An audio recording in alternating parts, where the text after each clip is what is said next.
live in a world that I love.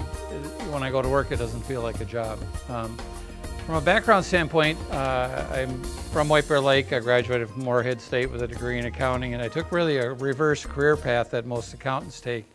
I worked in corporate America for 6 years. I worked at a little manufacturing company in St. Paul called 3M. And that was a pretty cool experience to see a company that big and see what they have for systems. And so those of us that have small companies, and you look at a big company like that, you look at the infrastructure, the support, the systems they have, and you go, no wonder they can have the success they have. So then I built a house, and I had a bunch of people that were subcontractors on the house, and they said, what do you do? And I said, I'm an accountant. Well, can you help me? Sure, what do you need? And they just kept coming and coming, and you know what happens when you start a business, right? You don't charge a lot, and so you're really attractive because you're cheap. And then over time you go, well, that doesn't work quite so well. So I continued to grow my practice while I was still working in corporate America, and then in 1981 I left Jostens and formed my own accounting firm, so I've done that for 33 years. Along the way, you see all kinds of things, as you can well imagine. There's nothing like experience and a few gray hairs to teach you something. And then along the way, I sort of got into a niche of helping people that were in really tough shape. So I did about 25 workouts for companies that were really struggling, and they'd come to me and they go, I don't have a clue how to get out of this. What do I do? And they're destitute. And you feel bad for them because they're hurting. And their families are, and it's just not a good situation. The biggest one of those was a sanitation company in St. Paul. They had about 25 million in revenue. They were losing 100 grand a month with no end in sight. They'd gone through 5 million in cash, and the guy says, can you help me? Sure. So it took 2 years to turn him around, another year to do a roadshow. We sold him to a publicly held company for 26 million. He was pretty happy. That felt pretty good. His son and his son's best friend worked for him, and I told those two young guys who are very entrepreneurial that you need to go find something else to do. So they tried a couple of things. They tried baking cookies. They decided that wasn't going to work. Then they decided to get into the credit card business, and they decided that was pretty saturated and not much for margin, not much growth opportunity. And then they got into the ATM industry, where in the old days, anybody here ever like take your checkbook, write it out to cash, go to the bank and get money? Are any of you old enough to remember those days? Glenn did. And so at the time, the banks were the only ones that had ATM machines, and so these guys, they had a machine that was made by Tidal out of Dallas, and it was the clunkiest looking thing you've ever seen in your life. You probably couldn't find one if you wanted to today. And then in April 1 of 1996, the Visa network said, we're going to allow surcharging, and that's the fee you see on the screen of the ATM if you're using a bank or an ATM card from the wrong bank. And those rates are sort of fairly expensive now, right? So little did I know in that company, I was the CFO, I was the oldest guy there. I was employee number 11, and 4 years later we grew by more than 50 million in revenue. That was pretty cool. Talk about not feeling like you're going to work every day. And normally when you have big growth in your companies, you always have financial stress. Where's the money come from to fund this growth?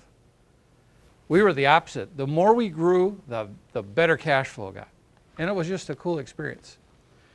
We did a $20 million private placement with Piper Jaffray. We had all kinds of really cool stuff. And then we eventually sold the company for another 44.3 million. And so that was like the ride of a lifetime. And there's just nothing like growth. So I've been in that arena where you deal with people that are struggling, and you've been in the area where they're growing. Growth is more fun, right? It's positive. It's not negative. So sometimes we get into this position, though, is you know, we probably have all heard the term now, are you working in your business, which means you're sort of a grinder and your head down, or you're working on your business, so you're stepping back to plan where you're going. And the difference is, do you run your business or does it run you? So what are the frustrations that business owners have? Sometimes they feel they're out of control. Sometimes they think there's not enough profit. I'm working really hard, but there just should be more profit. Anybody have that feeling? Right? It does happen. Did anybody get in business to manage people? Isn't it fun? Because all the great ones are easy to find. They don't want to make much, and they want to work really hard, right? Oh, wait a minute. Never-ending battle. sometimes you'll get into a situation where a business will sort of hit the ceiling. They get on some growth curve, and then all of a sudden they get on this plateau where they're going, we just can't keep going up. And what happens when you get in that realm? Margins go down, right? Because competition eats at you. Your people that work for you want to go up. So you have more inflation. And so then what happens to the profit squeeze? It just keeps growing. It's not fun. And sometimes you feel like it's just not working. This used to be fun. I came into this, I had a dream, and now it's just not fun anymore. So what I'm going to talk about is anyone here ever heard of or read the book Traction? Not enough of you. Traction is a book written by Gino Wickman. He's a Detroit guy, and he did a lot of management consulting. And you see a lot of this stuff that's kind of the fad of the month, and you go, okay, how long is this one going to be around? This is a real simple system to help you run your business. It's about goal setting. It's about achieving goals. It's about accountability. It's about a vision. A great tool. So I just want to run you through the EOS model, the 6 components. Number 1, vision. Where are we going? We've already talked about that today. Is it really clear? Do we really know, or do we get up in the morning, we go to work, the first thing we do is we turn on our computer and we start doing this thing with answering endless, mindless emails that probably don't mean anything to anybody. We spend a lot of our quality time doing very unproductive work. Keeps us from getting to where we want to go. People, do we have the right people in the right seats? When I meet business owners, I find that they're really good about not wasting money. They're pretty observant about that, except for that one person that's in the organization chart that probably should have gotten let go a while ago. And they just let them stay there forever. We've heard a number of terms on the data side where what do we need to measure? What do we need to get right in our business to be successful?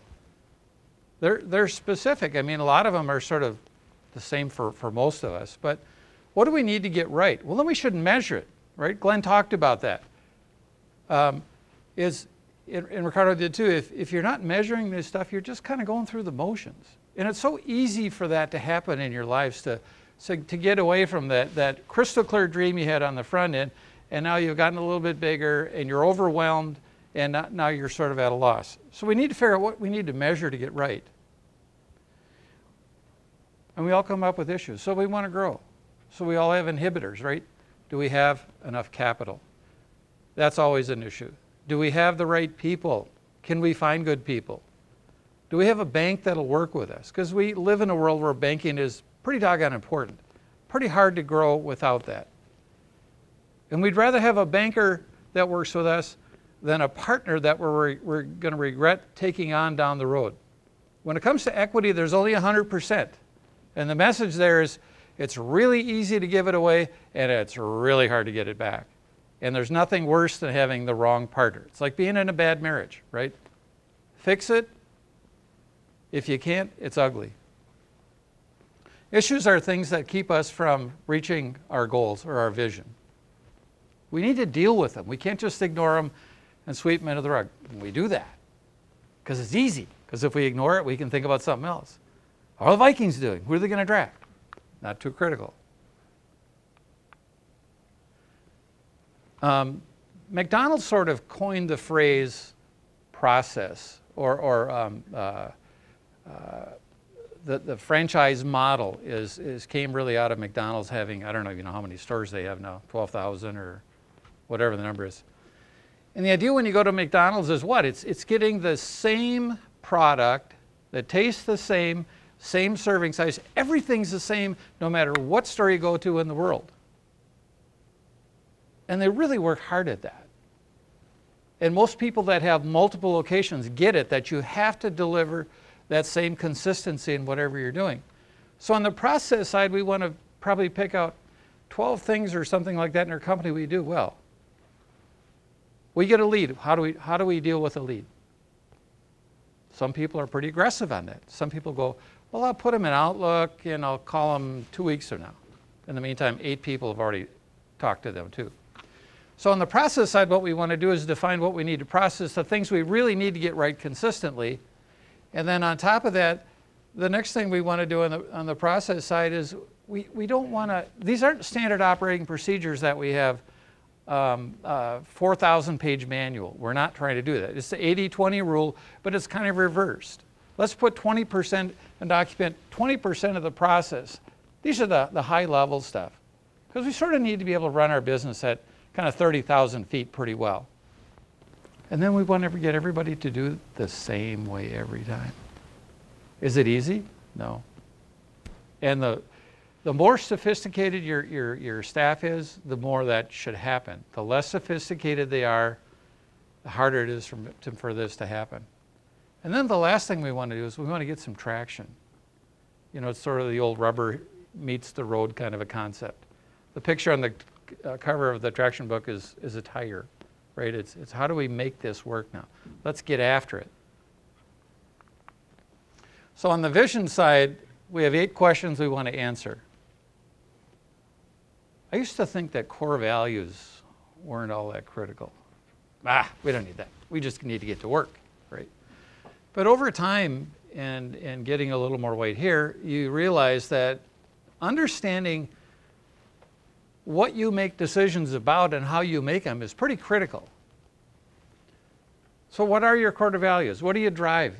You know, then all your decisions get made based on what those values are. If one is, we really get after it, then if that phone rings and it's a prospect, what are we going to do? We're going to jump on them just like that. We're not going to put them in Outlook and call them in 2 weeks, right? So defining what those are is pretty critical. Second thing is, what's your core focus? Why are we here? Is it just money? We all do that, right? That's a given. But what are we all about? Where's our passion? If we don't have passion, it's a tough road.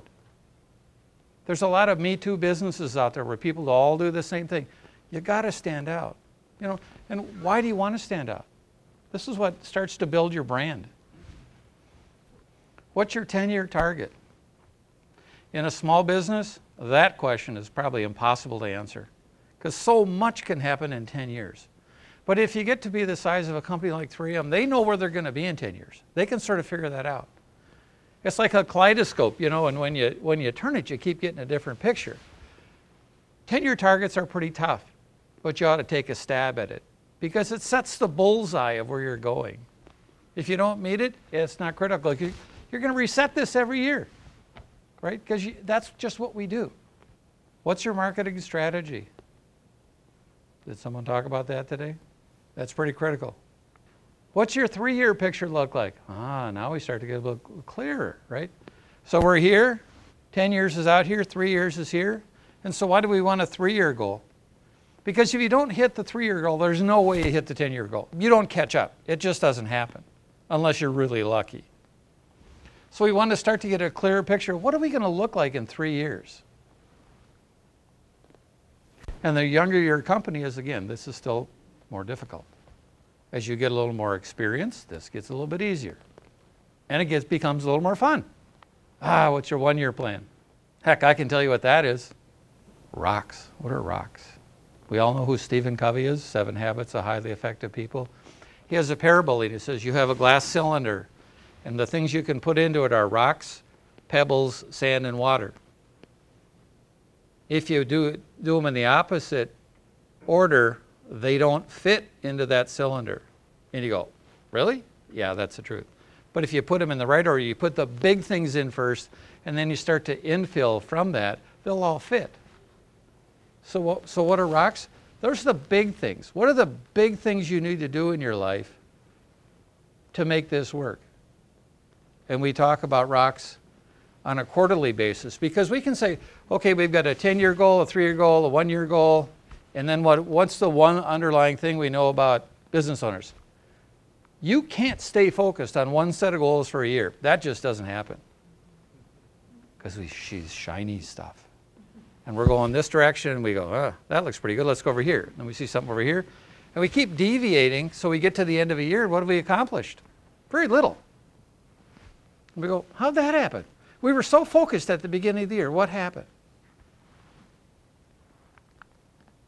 And what are the issues? So how do we define what they are? What's going to stop us from getting where we want to go? And the issues also can be opportunities. Carla said, I did an acquisition or a merger. That's an opportunity, right? We get into different product lines. We find out that there's something else that somebody is doing that we could do, and we can do it better than them, right? We can all do it better because we're smarter. And then here's the big thing. In your company, when you have a vision, the biggest thing that happens on a consistent basis, we don't tell anybody. It's a secret. We don't want them to know what we're trying to do. If you've got staff and they don't know where you're going, and you don't tell them, that you're really doing a disservice to those people. So the critical part about knowing this is you want everybody on the same page. We've all heard that line a million times. So tell them, tell everybody. Have a way to publish this in your company on a consistent basis. People. There's an analogy that Jim Collins described in his book, Good to Great. And by the way, do yourself a favor. Read incessantly. Get smarter than your competition. 7 Habits is a book everybody should have read. Jim Collins on Good to Great, where he talks about what's the difference of how a company went from being good to being great. So his parable in his book is about a school bus analogy, and you probably have heard this at some point in your life, where you have to get, in your company, you've got to get the right, or excuse me, you have to get the wrong people off the bus. We all have them at times in our lives. The first time we hire somebody generally isn't the best hire we make. The second thing is we got to get the right people on the bus. And the third thing is we got to figure out where to have them sit on the bus, and then we have to then figure out where to drive the bus. When I was at the ATM company, when I was employee number 11, and 4 years later we had 120 people. I mean, you could stand by the front door and watch people walk in, and our turnover rate was like nothing, right? Because we built a great culture, and we were really fussy about who we let in the front door and who we let stay. The old days, you used to hire people for technical expertise, and you'd want to teach them the soft skills. And I said, you know what, we're not going to do that. That's kind of old school. We're going to hire people that are a right fit. We're going to find them, and then we're going to figure out what to do with them. We were probably 15 years ahead of our time. And we had an amazing culture. So we get the right people, and then we have this thing called a people analyzer. You go, what the heck is that? We got to figure these people out. So we say, here's, and along the top you'll see these are our core values. So then along the side we put in the names of the people. And then we evaluate them and we say, Sally Jones, is she humbly confident? Yep, she gets a plus. We need to be objective about this, not emotional. So we continue to all of our people. Sally's a rock star. John, ugh, he doesn't get any of them. Bye, John. George, he's got some pluses and minuses. Then we have to set the bar, right? Do we always set the bar high enough, or do we just let people do whatever they feel like doing? Do you want a good company or a great company? So right people, put them in the right seats. Understand what they're capable of doing. Tom Kelly was the manager of the Twins in the 87 and 91 World Series. And while he was here, you'd see pitchers come to the Twins who are at the end of their careers. And you go, how come he keeps bringing these old guys in? And the reason that people came here is Tom Kelly knew how to do this. He knew how to put that pitcher in the right position to be successful. He understood the value of that. So Jack Morris comes in here, and he's just in the 91 World Series, he throws a 10-inning shutout. He didn't wear these guys out who were sort of already worn out. He got that. He knew what they were capable of doing, and he knew what they were incapable of doing. He was pretty honest. And he won 2 World Series. Is there an analogy there? So we talk about, everybody here has heard the term organization chart, right? This is called an accountability chart. So we have a sales, and these are sort of the C-level people in a company, people at a higher level of the management team. So we have sales marketing, we have operations, and we have finance or accounting. And so when we build the accountability chart, yes, you know accountability is going to come here someplace, right? Because it's got a different name. So we have this chart and we say, okay, let's figure out first what this should look like. And please don't put anybody's name in there right away. This starts from a theoretical organization chart of how we run our company. So we want to be pretty critical about what this looks like. An integrator. What's an integrator? That's the person that's got to take these 3 lower buckets and get these people to work with synergy and to work together, not having 3 silos out there doing their own thing. This person is really like a general manager, could be a president, generally not the founder of the business. That's that guy or girl. A visionary. You think, what's a visionary? I go to seminars out of town. I come back to my office. I've got 20 new ideas. Jordan that works for me, who is my primary support person, will go, oh no, here he comes. Because she's got to figure out which 2 ideas of the 20 are good ones, right? And she knows she's going to be implementing because she's the integrator. So the visionary's role is generally the founder. You generally don't hire this skill. Some companies may not have both a visionary and integrator role if you're smaller. But the visionary's role is to do what? It's to dream. It's to create a vision. Where are we going? How do we get there? And you want to just turn them loose. And visionaries, they generally make lousy integrators. They don't relate well to the nitty-gritty, the details. The visionaries, they want to live at 20,000 feet. And as a business owner, you need to get into that role, even if you can't do it full time.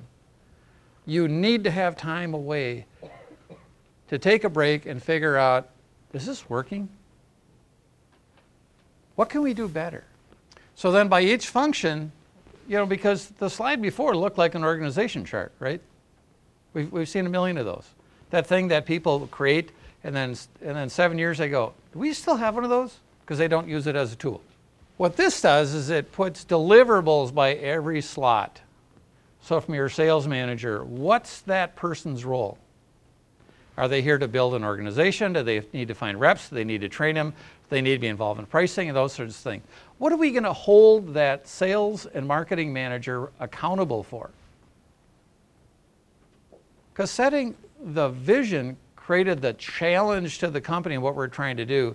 Now we're trying to figure out who has to do what in order to make that vision come alive.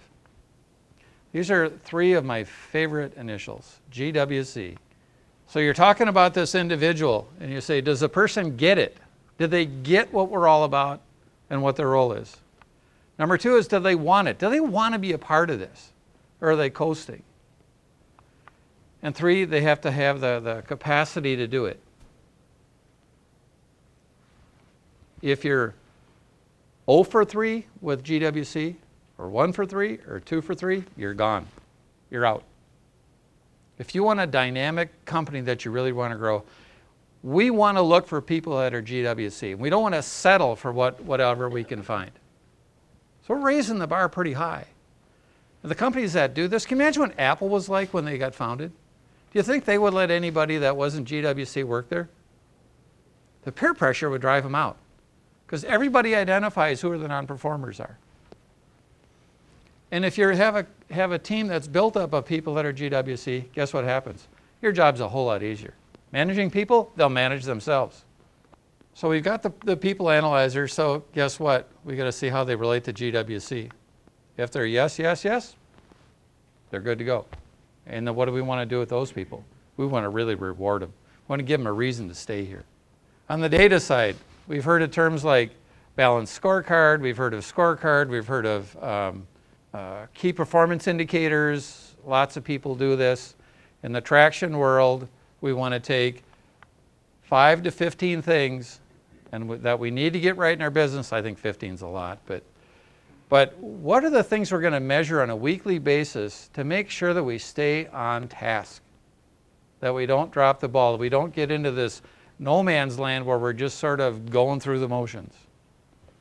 And if you measure these things and you look at them with your management team once a week and everybody knows what it is, you begin to see problems right away. Or if you have opportunities, we also want to start to measure those things. If we want to grow, we need to make sure we're staying on task. What would they be? Here's a few items that you might decide to measure. So they are measurables. There are things you can measure, not, we'd like to have better customer service. Have you ever heard that in your company? We'd like to have nice customers. You know, things that you can't measure, don't try and track them because they're not measurable. What measures gets rewarded. Issues. We want to create an issues list. What do we need to fix here? What do we need to get better? And on the issues list are also, where are there opportunities? And we want to deal with these things and solve them, right? So we have a mnemonic, IDS.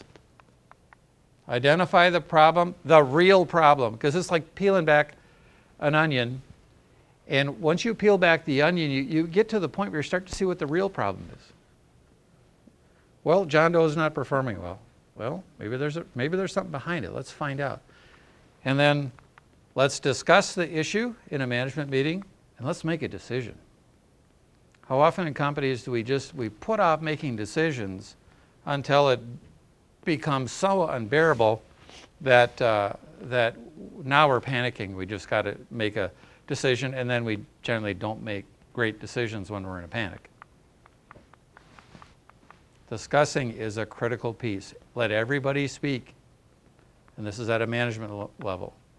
Process, we talked about having them documented. So what are our people processes, marketing processes, and so forth?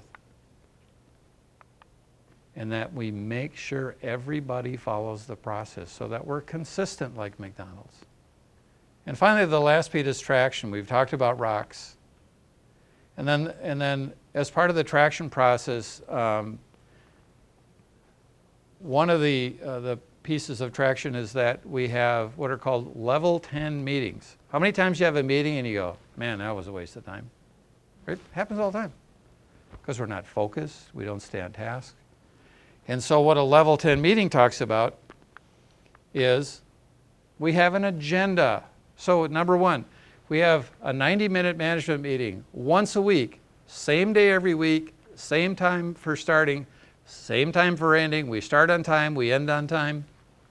And we talk about good news. So we're starting off going, let's get in a good mood about this, right? And we talk about our scorecard. What are we looking like?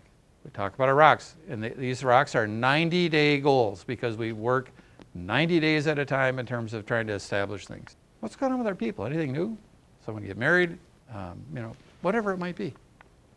What's on our to-do list? What do we need to get done in the next week as a management team? And then we do the IDS thing, right?